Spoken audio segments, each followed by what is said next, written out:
O livro do profeta Isaías. No primeiro vídeo, exploramos os capítulos 1 a 39, que eram a mensagem de julgamento e esperança de Isaías para Jerusalém.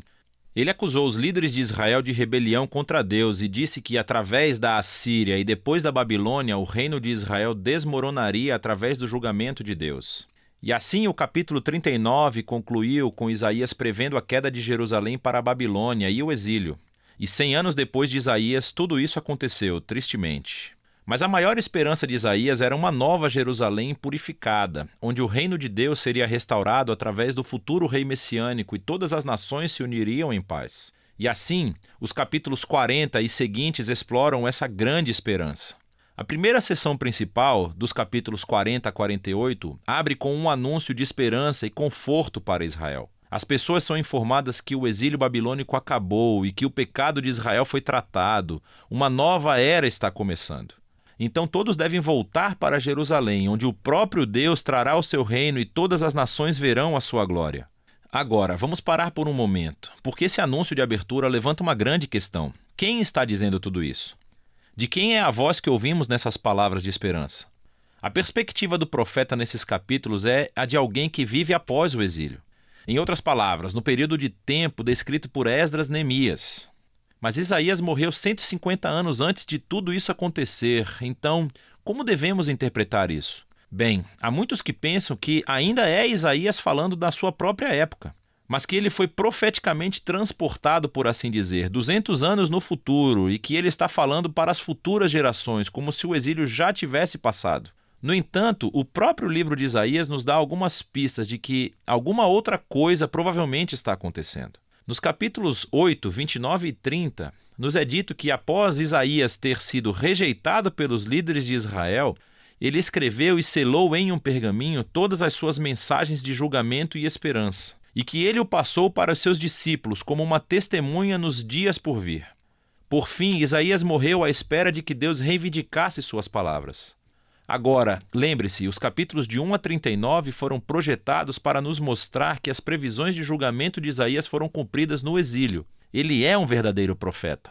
E assim que o exílio terminou, os discípulos de Isaías, que guardaram as suas palavras por tanto tempo, abrem o pergaminho e começam a aplicar suas palavras de esperança na sua própria época. Assim, nessa visão, o livro de Isaías consiste na primeira coletânea das palavras de Isaías, bem como dos escritos de seus discípulos proféticos, que Deus usa para estender a mensagem de esperança de Isaías às futuras gerações. Qualquer que seja o ponto de vista, todo mundo concorda que esses capítulos estão anunciando que a esperança futura chegou, que Deus está cumprindo as promessas proféticas de Isaías. E assim o profeta espera que Israel responda, tornando-se o servo de Deus. Isso é, depois de experimentar a justiça e misericórdia de Deus através da história, eles começarão agora a compartilhar com as nações quem Deus verdadeiramente é.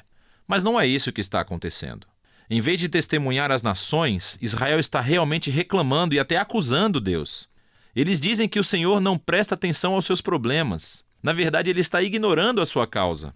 O exílio babilônico, compreensivelmente, fez com que Israel perdesse a fé em seu Deus. Quer dizer, talvez ele não seja tão poderoso. Talvez os deuses da Babilônia sejam muito melhores do que o nosso Deus. E assim, o resto desses capítulos, de 41 a 47, são criados como uma cena de julgamento. Deus está respondendo a essas dúvidas e acusações com os seguintes argumentos. Primeiro, ele diz que o exílio da Babilônia não foi negligência divina. Pelo contrário, foi divinamente orquestrado como um julgamento pelo pecado de Israel. Segundo, foi por causa de Israel que Deus levantou a Pérsia para conquistar a Babilônia, para que eles pudessem voltar para casa cumprindo as palavras do profeta Isaías.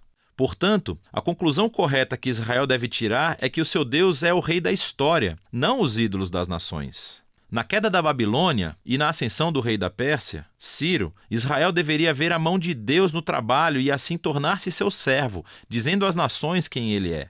Mas, no final do julgamento, capítulo 48, descobrimos que Israel ainda é tão rebelde e duro quanto seus ancestrais. E assim, Deus os desqualifica como seus servos. Mas Deus ainda está em uma missão para abençoar as nações. E assim, o profeta diz que Deus vai fazer uma coisa nova para resolver esse problema, que passa para a próxima sessão, de 49 a 55. Somos apresentados a uma figura que se chama servo de Deus, que vai cumprir a missão de Deus e fazer o que Israel não conseguiu fazer. Deus dá a esse servo o título de Israel e envia essa pessoa em uma missão para, em primeiro lugar, restaurar o povo de Israel de volta ao seu Deus e, em segundo, tornar-se a luz de Deus para as nações. E nos é dito que esse servo é capacitado pelo Espírito de Deus para anunciar boas novas e trazer o reino de Deus sobre todas as nações. Soa como o rei messiânico dos capítulos 9 e 11. Mas então aprendemos a maneira surpreendente de como o servo trará o reino de Deus. Ele será rejeitado e espancado e finalmente morto pelo seu próprio povo.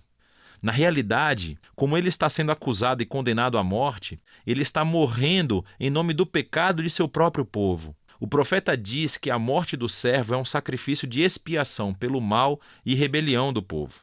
E depois da sua morte, de repente, o servo está vivo novamente.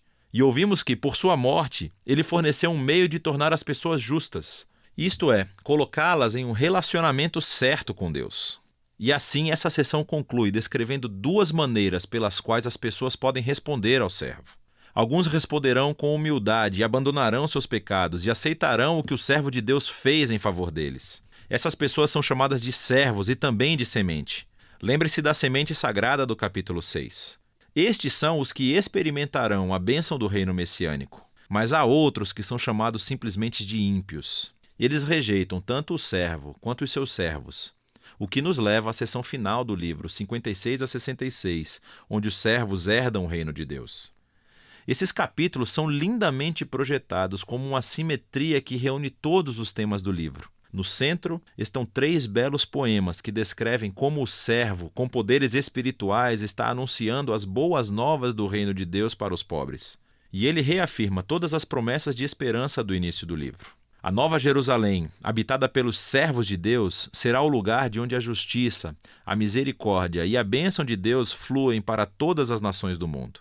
E, à volta desses poemas, estão 2 longas orações de arrependimento, em que os servos confessam o pecado de Israel e lamentam todo o mal que vem no mundo ao seu redor.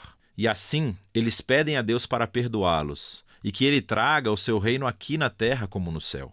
Agora, de cada lado dessas orações, há coleções de mais poemas que contrastam o destino dos servos com o dos ímpios que os perseguem. Deus diz que ele trará justiça a todos os que poluem o seu mundo bom com o seu mau egoísmo e idolatria, e que ele vai removê-los de sua cidade para sempre.